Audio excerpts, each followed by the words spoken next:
Hi, I'm Dan Rosenberg. And I'm Stephany Shelton. And we'd like to welcome you to 11 Minutes with Octane 11, a B2B Martech podcast, where we talk with experts in B2B marketing about real life challenges and solutions in this complicated space in just 11 minutes. Because no one has time to listen to long form podcasts, least of all B2B marketers who are using so many tools more than ever. They're under more pressure than ever to deliver breakthrough messaging and business impact. So who has the time? This is actually the very first episode of this mini podcast, and we're super excited to be joined by Julie Bernard, a longtime friend and seasoned B2B expert.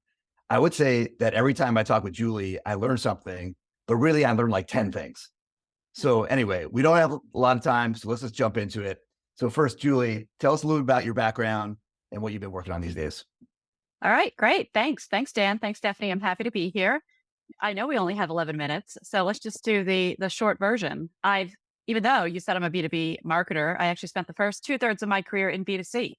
And it wasn't even just in marketing. It was merchandising, supply chain, warehouse management, finance, a bunch of different things, management consulting, and strategy work.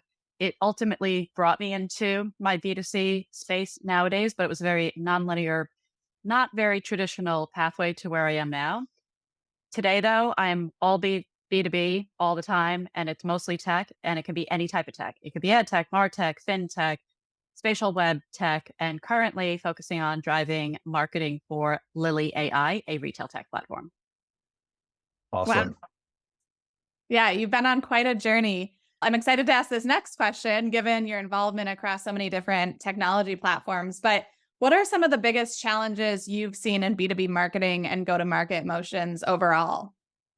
So we only have 11 minutes. So let's try to come up with a couple. And I think this series will be great as you start to hear different people talk about the different challenges they're having, because I'm sure if we were to be listing them all out, they'd all be on there. A couple of things come to mind when you ask that question, Stephany.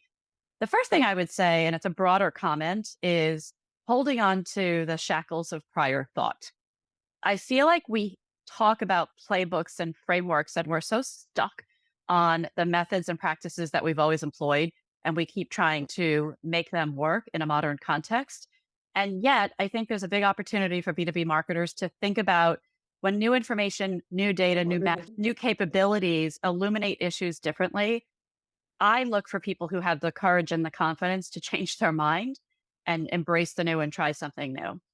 In particular, since we're talking to Octane 11, I do want to talk about the reality of the attribution challenge. And we talk about the CMO having the shortest tenure of any C-suite executive. And so much of that comes back to alignment with other senior executives and what does measurement look like. And it's an imperfect science.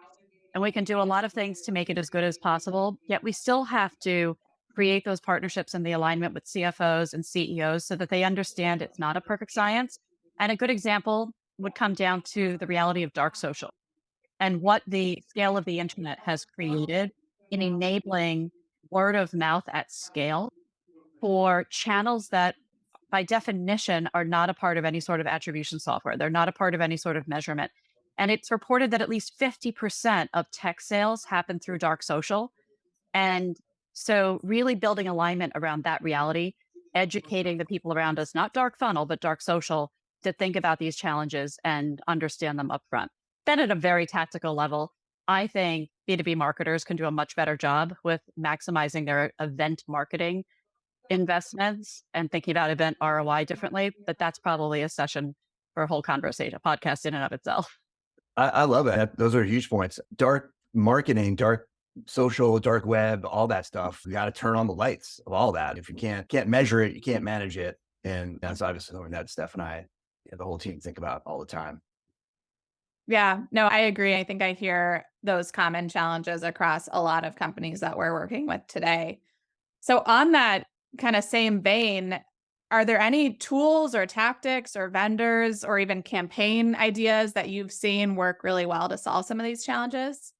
Sure. So again, I'll start broadly. Broadly speaking, I think we live in amazing times. The enabling technology capabilities that are coming to bear now are game changing to make our lives easier, not only from an efficiency standpoint, yet also enable us and empower us to be far more effective.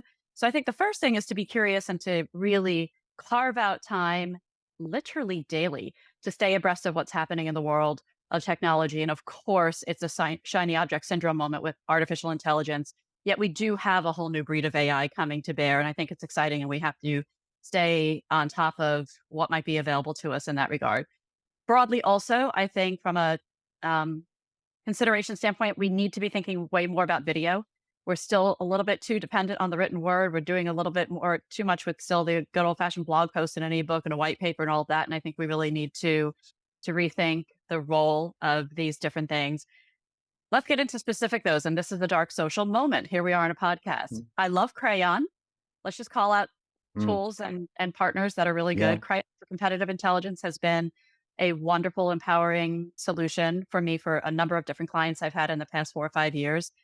I absolutely am obsessed with the interactive demo solutions that are out there to help bring tech alive and to let our potential buyers and future users guide themselves through, yet not with descriptions of what the tech does, yet stories that inspire them and relate to their business. So I think interactive demos, my go-to there, because they've been a good partner from day one, is a company called Navattic.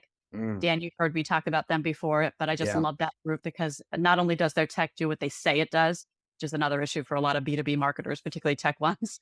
There's a bit of mythology in some of the promises, yet they're also just great to work with. My other favorite. I love that one. We got to get set up on that one for sure. I love Navattic. And then my other one is Gong.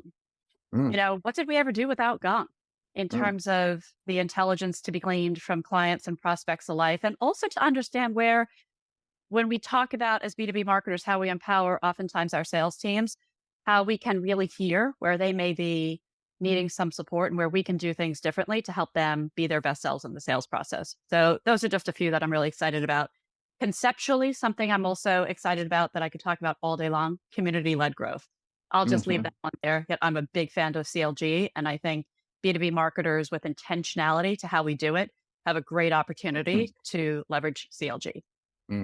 So true. No, those are all great ones. And those aren't, those tools are even beyond what a lot of B2B marketers think about as like the meat and potatoes of your paid, owned, and earned. Like these are just even incremental, which is amazing. Because when we talk with clients about all the tools that they're trying to integrate to get a unified view of everything and a unified signal down to the account level, they might not be thinking about some of those tools you just mentioned. So there's just even more to get in there. So thanks for adding some integrations to our roadmap there. So let's see what else. What's one thing that you would say that people get wrong in B2B that everyone's talking about, but maybe in not the thinking small about it the points right way? department, we gate way too much content. Yeah. I'm just going to leave that there.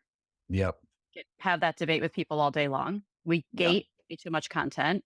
Why do we make it so hard for people to engage with us and to develop a relationship with us and to force them to share proprietary data when they're not ready to do so? So that's just one thing. Again, more strategically speaking, we don't tell enough real stories.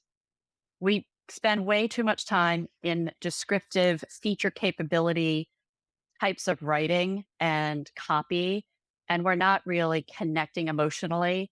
And most decisions, even in B2B, are still driven by the irrational brain.